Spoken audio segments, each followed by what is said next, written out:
Good morning all of you. मैं सराफत अली और हम पढ़ते बीएससी थर्ड ईयर फिजिक्स से क्वांटम मैकेनिक्स और हमारा यूनिट चल रही थी सेकंड श्रोडिंगर अवकल समीकरण। हम पढ़ रहे थे श्रोडिंगर अवकल समीकरण और उसमें हमारा जो लास्ट क्लास में जो टॉपिक चल रहा था वो टॉपिक था कि त्रिविम में जो कण की गति होती है उससे रिलेटेड जो श्रोडिंगर अवकल समीकरण वो किस प्रकार वेरी करता है। तो हमने ये देखा था कि जो श्रोडिंगर अवकल समीकरण है वो किन्हीं तीन चरों पर निर्भर करती है। तीन था एक्स वाई और जेड हमने माने थे और हमने ये माना था जो तरंग फलन है वो एक्स का जो फलन है, एक्स जो फलन है वो एक चर है एक्स पे डिपेंड करता है, वाई जो फलन है वो वाई पे डिपेंड करता है और जेड जो फलन है वो जेड पे डिपेंड करता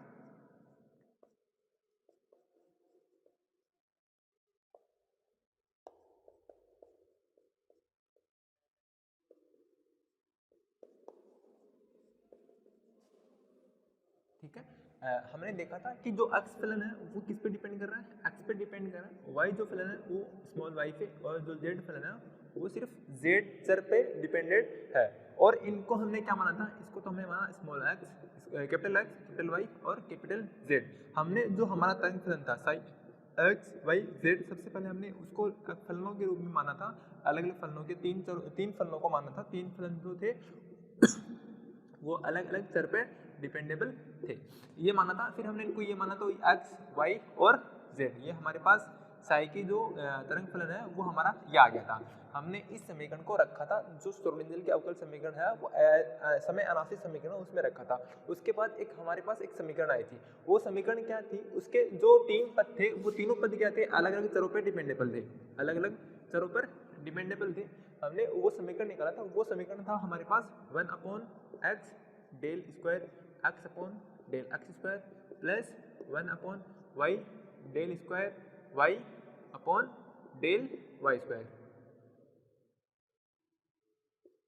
plus 1/z del square z upon del z square plus k square और साथ में क्या इक्वल क्या था हमारे पास 0। ये समीकरण आई थी हमारी, समीकरण नंबर 4 आई थी हमारे पास जो लास्ट क्लास में हमने जो पढ़ी थी। ये समीकरण नंबर कितनी आई थी, 4 समीकरण आई थी। फिर इसके बाद में मैंने कुछ लिखवाया था कि जो फर्स्ट स्टेप है वो सिर्फ एक्स चर पर निर्भर करता है, जो एक्स फलन है उस पर निर्भर करता है, जो कि क्या है, अगर वाई और जेड में क्या करें हम परिवर्तन करें तो इस पद पर क्या करेगा, कोई फर्क नहीं पड़ेगा। इसी प्रकार जो दूसरा पद वो सिर्फ वाई पर निर्भर करता है, एक्स और जेड में परिवर्तन करने पर इस पद पर कोई फर्क नहीं पड़ेगा। इसके अलावा तीसरा पद है वो सिर्फ जेड पर निर्भर करता है, अगर इसके अंतर्गत एक्स और वाई को परिवर्तन करें तो इस पद पर कोई फर्क नहीं पड़ेगा। ये मैंने लिखवाया था। और ये जो गणितीय अवधारणा है ये अलग अलग चरों पर डिपेंडेबल है, अगर किसी और के मान में परिवर्तन करने पर क्या हो, कोई फर्क नहीं पड़ रहा है। तो ये कब संभव है, ये तभी संभव है जब इन पदों के मान क्या हो, किसी नियतांक के तुल्य हो। क्या हो, प्रत्येक पद का मान क्या हो, किसी नियतांक के तुल्य हो। इतना मैंने आपको लिखवा दिया था। मैंने लिखवाया था कि ये तभी संभव है जब इनके प्रत्येक पद क्या हो, एक किसी कांस्टेंट या नियतांक के तुल्य हो। अब जो प्रथम पद है हम उसका सॉल्यूशन करेंगे। मैंने इतनी बात लिखवा दी थी कि जो है अलग अलग जो पद है वो एक किसी नियतांक के इक्वल हो, उस कंडीशन में ये क्या होगा, सत्य होगा।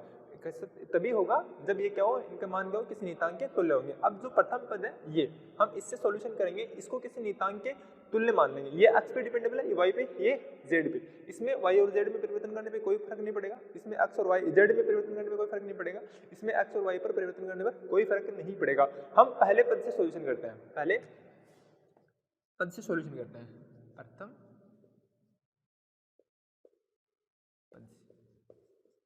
प्रथम पद से जब हमने जो समय अनासिक समीकरण फाइंड की थी तो हमने वहां पर एक कांस्टेंट लिया था, उस कांस्टेंट को माना था। इसी प्रकार हम यहाँ पर क्या करेंगे, इसको किसी कांस्टेंट के इक्वल लेंगे। इसको हम ले लेते हैं, प्रथम पद क्या हमारा 1/x del square x upon del x square.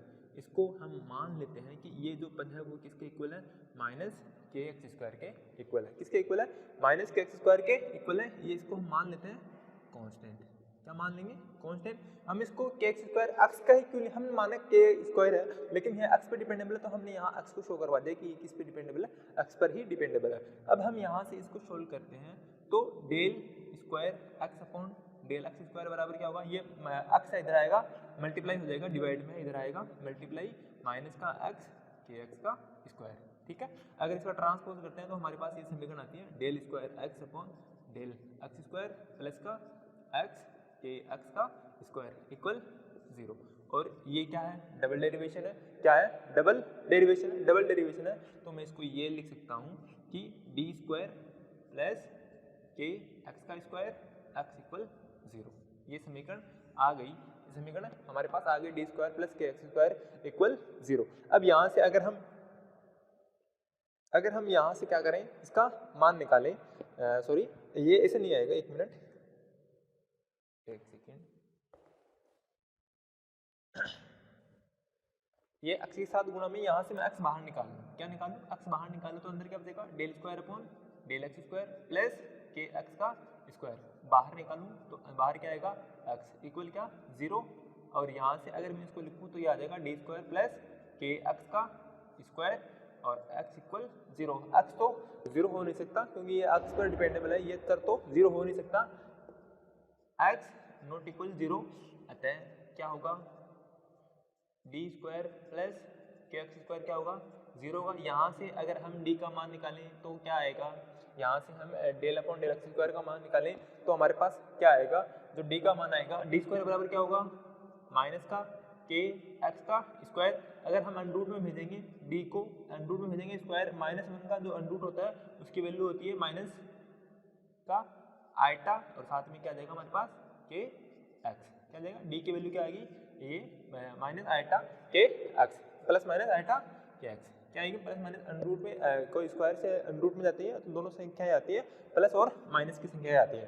तो डी की वैल्यू क्या आ गई, plus minus iota K x. तो इस समीकरण से हम यहाँ से जो आपका सॉल्यूशन मिलता है वो मिलता है ए एक्स इक्वल ए की power iota K X plus का प्लस बी ई की power minus iota K X, क्या मिलेगा ई की power iota K X plus B E की power iota K X minus iota K X. यहाँ पे के एक्स है तो यहाँ पे एक स्मॉल वाला भी स्मॉल के एक्स के लिए लिख रहे हैं तो स्मॉल एक्स एक्स और स्मॉल एक्स एक्स, ये इसका सॉल्यूशन है, ठीक है।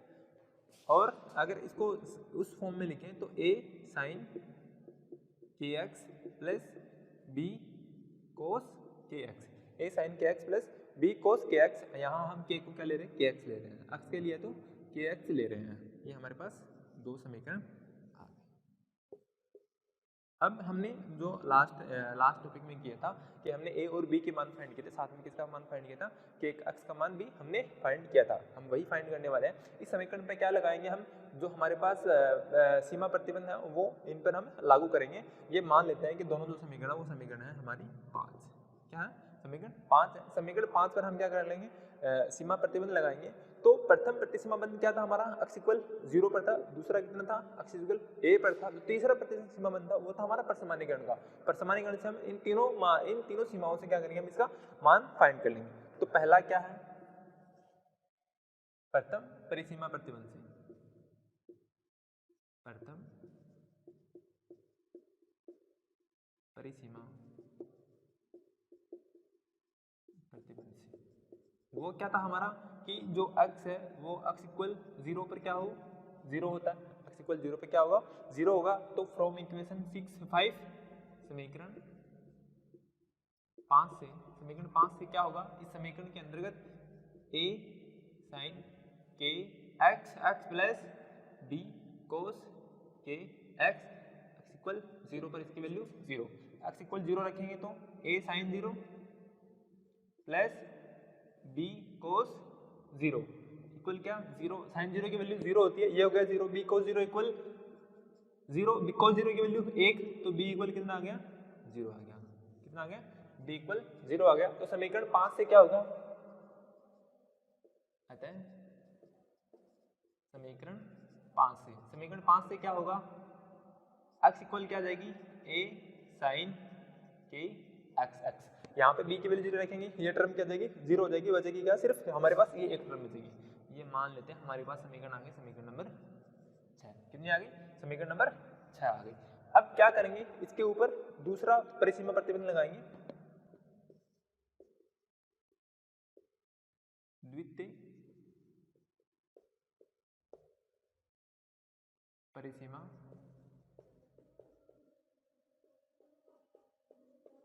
प्रतिबंध से। दूसरी परिसीमा प्रतिबंध लगाएंगे तो यहाँ पर दूसरी परिसीमा प्रतिबंध क्या होती है, अक्स की जो वैल्यू है वो अक्स इक्वल ए पे कितना होती है 0। क्या लेंगे, अक्स इक्वल ए पर कितनी 0। तो समीकरण 6 से क्या बचेगा हमारे पास, ए साइन के एक्स एक्स एक्स इक्वल 0 पे एक्स इक्वल 0 पे 0। यहाँ पे वैल्यू रखेंगे ए साइन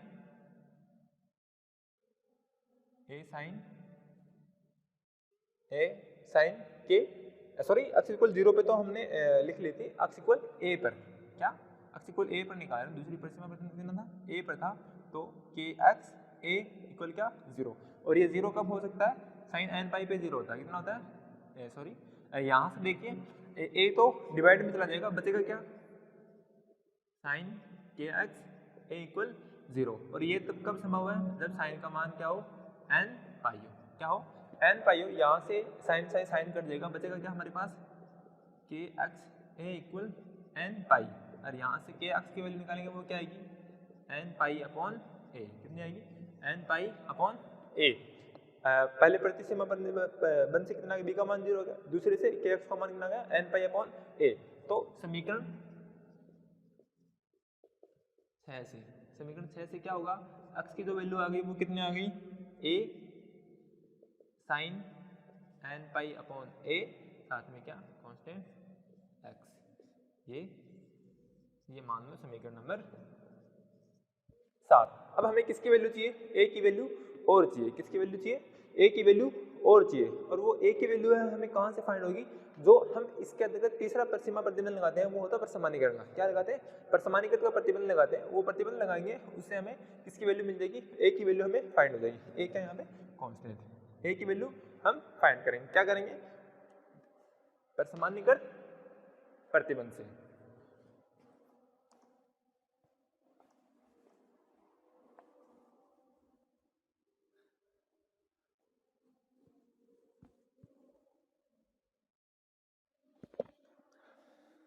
तीसरा पद जो होता है वो होता है परसमानीकरण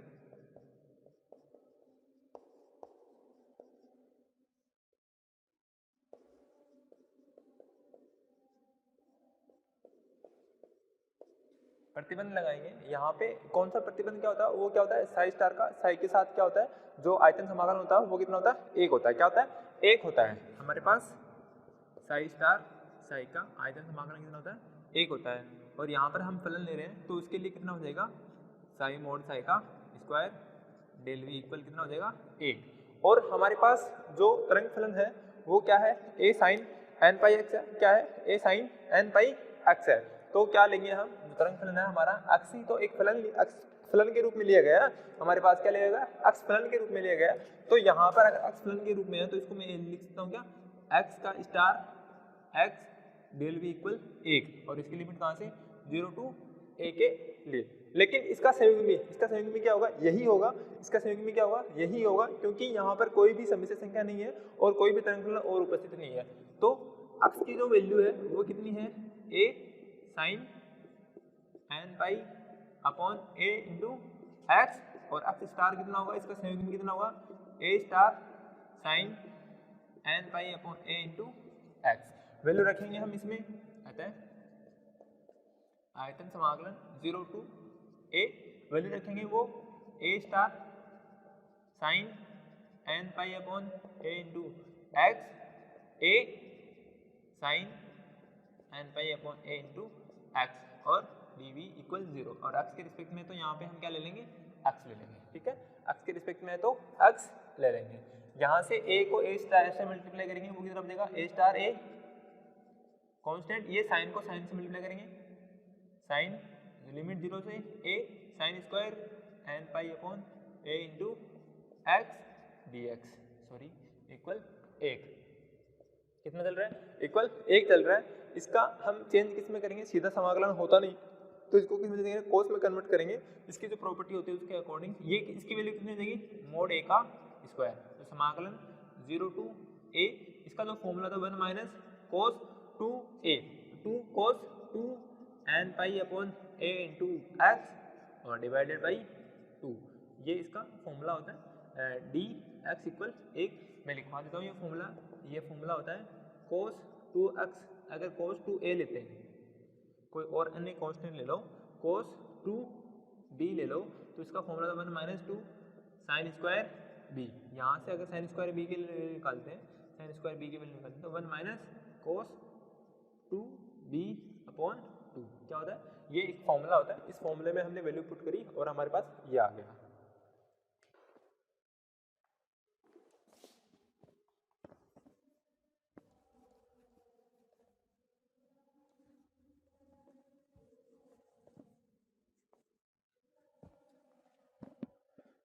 फिर यहाँ से अगर हम इसको अलग अलग सेपरेटली समाकलन करते हैं तो मोड ए का स्क्वायर, ये कांस्टेंट है, इसका तो समाकलन होगा नहीं, इसके बाहर दो।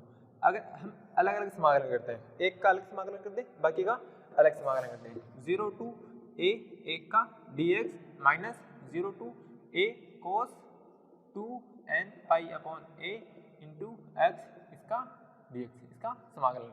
इसका समाकलन कितना आएगा, 0 आएगा, कितना आएगा, 0 आएगा, बराबर 1 कर लेना। मैंने पहले भी करके बताया था, लास्ट क्वेश्चन जब हमने लास्ट डेरिवेशन किया था उसके अंतर्गत मैंने इसका समाकलन करके बताया था। कोस का समाकलन क्या होगा, माइनस का साइन होगा, उसकी वैल्यू 0 टू a पुट करेंगे तो उसका आंसर कितना आएगा, 0 ही आएगा, कितना आएगा, 0 आएगा। वी नो दैट समाकलन 0 to a cos 2n pi upon a into x का जो समाकलन होता है और वो समाकलन कितना होगा, 0 होगा। अतः हेंस मोड ए का स्क्वायर अपॉन 2, और इसका समाकलन करोगे, एक का समाकलन करोगे एक्स आएगा, लिमिट रखोगे एक्स बाई एक्स की जगह पहले एक्स आएगा, एक्स डी एक्स एक्स आ जाएगा, एक्स की वैल्यू रखोगे ए और ए इसका आंसर आ जाएगा, माइनस 0 करेंगे इक्वल 1, कितना आ गया, ये आ गया। फिर क्या करेंगे हम, हमें मोड ए की वैल्यू चाहिए, तो मोड ए बराबर ये दो इधर मल्टीप्लाई में आ जाएगा और ये मल्टीप्लाई में ये डिवाइड में आ जाएगा इसका स्क्वायर, तो मोड ए की वैल्यू कितनी आएगी, √ 2/a। तो ये वैल्यू हम कहाँ रखेंगे, ये वैल्यू हम रखेंगे समीकरण नंबर 7 में। तो वहां से हमारे पास एक तरंग फलन आ जाएगा। हम एक चीज और ले सकते हैं, जब हमने यहाँ पे दो कांस्टेंट माने हैं, हम उसको a1 और b1 ले लें, क्या ले लें, a1 और b1 ले लें, तो वहां से हमारे पास ये जो a1 है, ये b1 की वैल्यू तो 0 हो जाएगी, ये ले लेंगे a1, क्योंकि हमें अलग पद सोल्व करना है, दूसरा पद भी हमें सोल्व करना है, तीसरा पद भी सोल्व करना है, तो उसके हिसाब से अगर हम यहाँ पे क्या ले लें, a1 ले लें, क्या ले लें, a1 ले लेते हैं।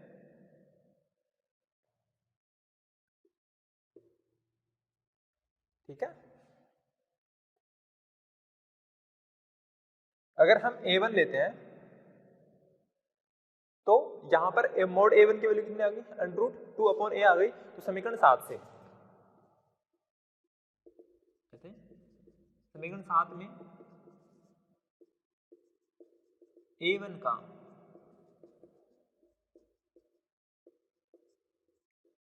मान रखेंगे तो हमारे पास x की जो समीकरण आएगी वो क्या आएगी, √2 upon a sine n pi upon a into x.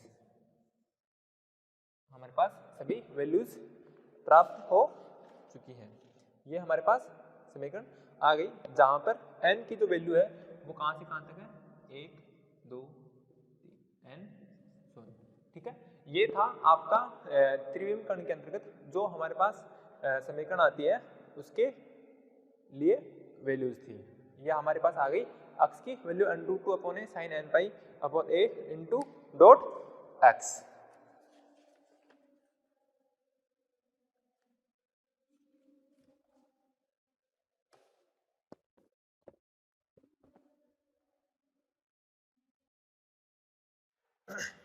ये हमारे पास कौन समीकरण आ गई, ये हम मान लेते हैं समीकरण ए मान लेते हैं, क्या मान लेते हैं, समीकरण ए मान ली हमने, ये हमारे पास आ गई। ये किस फलन के लिए आ गई, जो हमारा x था उसकी समीकरण आ गई। इसी प्रकार हम क्या करेंगे, दूसरे पद को सोल्व करेंगे, क्या करेंगे, द्वितीय पद को सोल्व करेंगे और हम समीकरण फाइंड करेंगे।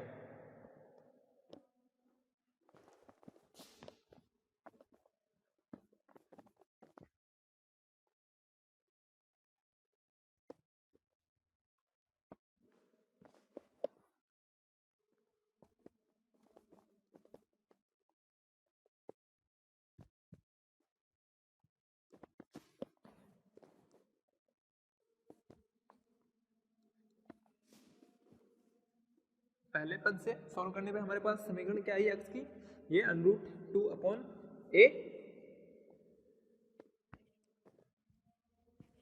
sin n pi upon a into x, जहाँ पर x n की वैल्यू क्या 1 2 3, ये समीकरण हम लिख लेते हैं। x बराबर क्या है हमारे पास √2/a sin n pi upon a into x, ये हमारे पास समीकरण नंबर ए। कौन से पद से आई है ये, पहले पद से, और जो हमारा फलन था x की समीकरण आ गए। इसी प्रकार हम क्या करें, दूसरे पद को सॉल्व करेंगे। दूसरे पद को हम, हमारे पास क्या है, दूसरे पद से द्वितीय पद से हमने पहले लिखा कि ये अवधारणा के अनुसार क्या करते हैं, हर पद को क्या लेते हैं, किसी कांस्टेंट के बराबर। तो दूसरा पद भी हम किसी कांस्टेंट के बराबर लेते हैं, तो 1/y del square y upon del y square equal क्या लेंगे हम, माइनस का k, इसमें हमने k x का स्क्वायर माना था, यहाँ पर हम k y को स्क्वायर मान लेंगे। क्या मान लेंगे, k y का स्क्वायर मान लेंगे। वहाँ हमने x का फलन था तो k y x माना था, तो यहाँ पर हम क्या मानेंगे, k y मानेंगे। यहाँ y का ट्रांसपोज करेंगे तो हमारे पास समीकरण बचेगी del square y upon del y square equal का minus k y square y। यहाँ से इसका ट्रांसपोज करेंगे तो del square y upon del y square minus को इधर लेके आएंगे plus k y square y equal 0। यहाँ y कॉमन लेंगे तो del square upon del y square plus का k y का स्क्वायर, और अंदर बचेगा, बाहर निकालेंगे y इक्वल 0। y तो 0 हो नहीं सकता क्योंकि y not equal 0, y not equal 0, तो अंदर वाला 0 आ गया। इसको लेते हैं हम d स्क्वायर प्लस का k y स्क्वायर इक्वल क्या आ गया 0। हमारे पास यहाँ ये समीकरण आ गई। यहाँ से d की वैल्यू निकालेंगे वो क्या आएगी, plus minus eta k y, ये इसका हमारे पास क्या सॉल्यूशन आएगा, ये आएगा plus minus eta k y। ठीक है, ये हमारे पास इसका सॉल्यूशन आ जाएगा, सॉरी k y, इसका सॉल्यूशन आ जाएगा। k y को स्क्वायर लेके आएंगे, माइनस का हो जाएगा, इसको प्लस माइनस आइटा रूट का कितना देगा, माइनस का जो रूट 1 होता है उसके लिए आइटा की वैल्यू आ जाएगी, और रूट जब हटता है तो प्लस माइनस आ जाएंगे। ये हमारे पास आ गया। तो इस समीकरण से y का सॉल्यूशन क्या होगा, कहते हैं y के दो समीकरण निकल के आते हैं। y बराबर क्या आएगा, a, वहां हमने a1 b1 माना था, यहाँ मान लेते हैं a2 e की power eta k y x plus b2 e की power minus eta k y, sorry x नहीं y लेंगे, y का तो लेना y, और तो दूसरी समीकरण आएगी वो आएगी a2 sin k y plus b2 cos k y। ये समीकरण हम मान लेते हैं। समीकरण कितनी आ गई थी हमारे पास, 6 आ गई थी या 7 आ गई थी। ये समीकरण मान लो 2a मान लो, दूसरा को सोल्व कर रहे हैं तो दूसरे की पहली समीकरण 2a मान लो। इस समीकरण में हम क्या लगाएंगे, सीमा प्रतिबंध लगाएंगे। पहला सीमा प्रतिबंध कितना था, y इक्वल 0 के लिए क्या लगाएंगे, y इक्वल 0 के लिए परिसीमा प्रतिबंध लगाएंगे। दूसरा y इक्वल a के लिए परिसीमा प्रतिबंध लगाएंगे। फिर तीसरा हम परसमान्यीकृत का प्रतिबंध लगाएंगे। तो पहला प्रतिबंध, प्रथम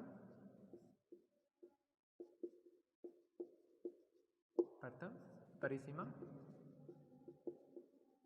प्रतिबंध से क्या लेंगे, y इक्वल 0 लेंगे। तो y की जो वैल्यू है y इक्वल 0 पर कितनी 0, और समीकरण 2a से, कहाँ से, समीकरण 2a से वैल्यू रखूंगा तो हमारे पास क्या आएगी, a2 sin k y plus b2 b2 cos k y at the rate y equal 0। कहाँ से लिखा मैंने, समीकरण 2a से मैंने जो वैल्यू रखी वो थी a2 sin k y plus b2 cos k y value रखी हमने, ये आ गई हमारे पास। यहाँ से इसको सोल्व करेंगे, वैल्यू रखेंगे तो a2 y इक्वल टू 0 रखेंगे तो sin 0 की वैल्यू 0 हो जाएगी। तो यहाँ से हम सीधा लिख रहा हूँ मैं, b2 यहाँ cos 0 आएगा, cos 0 की वैल्यू 1, तो यहाँ से देखेंगे b2 की वैल्यू कितनी आ गई, 0 आ गई, b2 की वैल्यू 0 आ गई। ये b2 की वैल्यू 0 अगर हम समीकरण 2 में रखते हैं तो आता है समीकरण 2a से, समीकरण 2a से क्या होगा वैल्यू रखेंगे तो y के जो समीकरण आएंगे वो बचेगी a2 sin ky y, क्या बचेगी a2 sin ky y, यहाँ पर b की वैल्यू b2 की वैल्यू 0 रखेंगे तो ये पूरा टर्म क्या देगा 0 हो जाएगा, सिर्फ हमारे पास क्या बचेगी ये समीकरण बचेगी। ये मान लेते हैं जो समीकरण है वो है 2b, दूसरे की b समीकरण है। फिर इस पर कौन सा परिसीमा प्रतिबंध लगाएंगे, दूसरा परिसीमा प्रतिबंध लगाएंगे। तो दूसरा द्वितीय परिसीमा प्रतिबंध, दूसरा परिसीमा प्रतिबंध लगाएंगे तो y इक्वल a पर, y की वैल्यू y इक्वल a पर 0। तो समीकरण 2b से, समीकरण 2b से वैल्यू कितनी है a2 sin ky y, y equal a पर इसकी वैल्यू कितनी 0, वैल्यू रखेंगे तो हमारे पास क्या आएगा a2 sin ky y b equal कितना 0, a2 को हम ट्रांसपोज कर देंगे तो हमारे पास बचेगा sin ky y b, y की जगह हमने b रख दिया तो b इक्वल कितना 0। ये कब संभव है जब इसका मान क्या हो n पाई के इक्वल हो। यहाँ से ky b की वैल्यू कितनी आएगी n पाई आएगी, और यहाँ से हम ky की वैल्यू निकालें तो n पाई अपॉन b, कितनी आ जाएगी ky की value n pi upon b आ जाएगी, वो हम रख देंगे समीकरण 2b में। अतः समीकरण 2b से वैल्यू रखेंगे वो कितनी आएगी हमारे पास y बराबर a2 sin n pi upon b y, ये हमारे पास इसकी वैल्यू आ गई, हमने इसमें रख दी। हमें अब किसकी वैल्यू चाहिए a2 की वैल्यू चाहिए, तो हम तीसरा परिसीमा प्रतिबंध लगाएंगे, वो कितना होगा हमारा परसमानीकृत वाला। तो तीसरा परसमानीकृत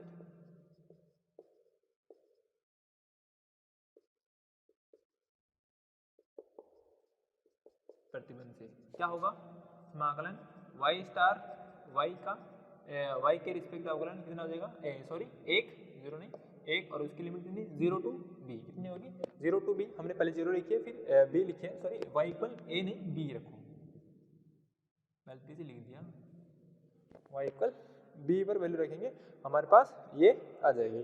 अब यहाँ से हमें किसकी वैल्यू होनी चाहिए a2 की वैल्यू होनी चाहिए, तो यहाँ पर जो तरंग फलन है y कितना जो फलन है उसकी जो वैल्यू कितनी है वो कितनी है a2 sin n pi upon b y, तो y स्टार कितना होगा a2 का star sin n pi upon b dot y, वे वैल्यू रखेंगे हम इस समीकरण के अंतर्गत।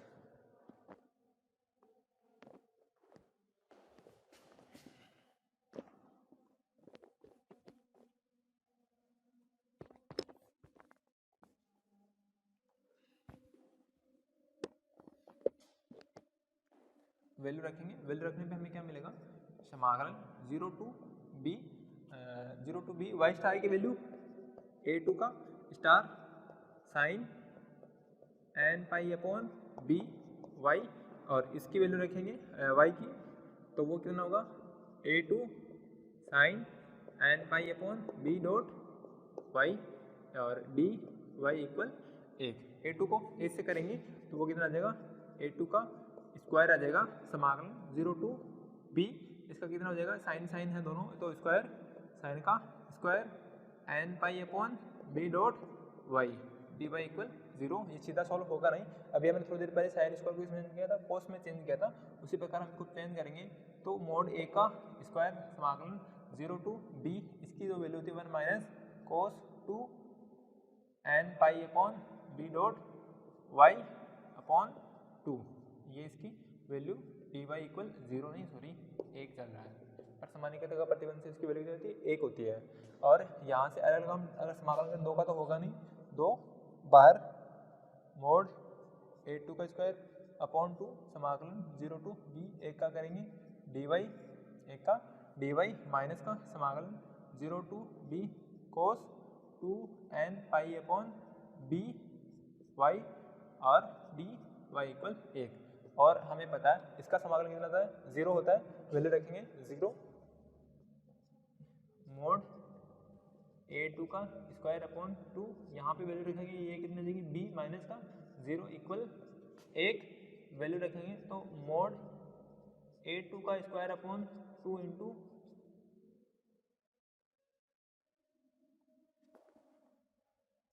b equal 1। यहाँ से अगर हम मोड a2 की वैल्यू निकालें वो आएगी हमारे पास 2 अपॉन b का अंडर रूट, कितनी आएगी 2 अपॉन b का अंडर रूट आएगी। ये वैल्यू हम कहाँ रखेंगे, ये जो हमारे पास y की समीकरण आई थी ये हमने 2b मानी थी, तो ये 2c मान लो दूसरे की तीसरी समीकरण। तो इस समीकरण में मान रखने पर तो समीकरण 2c से समीकरण 2c से क्या होगा हमारे पास,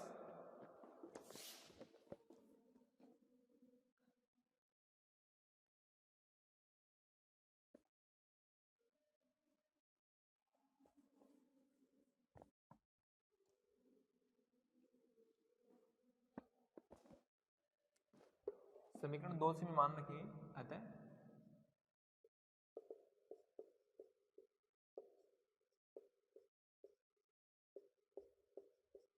मान रखेंगे क्या होगा हमारे पास 2c में मान रखेंगे तो y बराबर कितना आ जाएगा, ये a2 की वैल्यू कितनी है अंडर रूट 2 अपॉन b, कितनी आ गई under root 2 upon b sine n pi upon b dot sorry X नहीं y,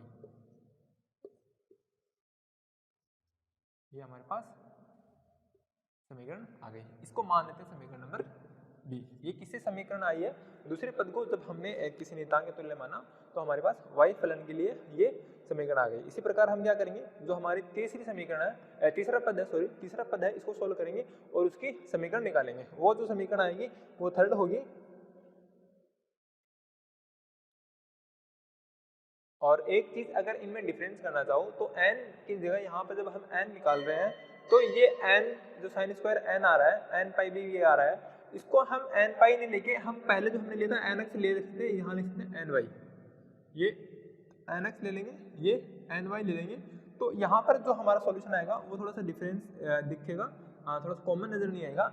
ny पाई ले लेंगे, यहाँ पर nx की वैल्यू 0 to 1 to 3 होगी, तो यहाँ पर जो ny की वैल्यू क्या होगी 1 to n सॉन होगी, वहां पर nx की वैल्यू 1 to n सॉन हो जाएगी और यहाँ पे ny की वैल्यू हो जाएगी। इसी प्रकार हम क्या करेंगे, इस तीसरे को सोल्व करेंगे, वहां से एक समीकरण निकालेंगे उस फलन के लिए, इसके लिए z के लिए समीकरण निकालेंगे, वो समीकरण आ जाएगी। इन तीनों समीकरण से हम जो हमारा तरंग फलन होगा साई निकालेंगे। साई में क्या होता है x y z तीनों का गुणन आएगा। हमारे पास 2 समीकरण तो आ गई, एक और बाकी है, वो तीसरे पद को सोल्व करने के बाद आएगी। आज के लिए इतना ही, बाकी काम जो है नेक्स्ट समय पढ़ेंगे। Thank you.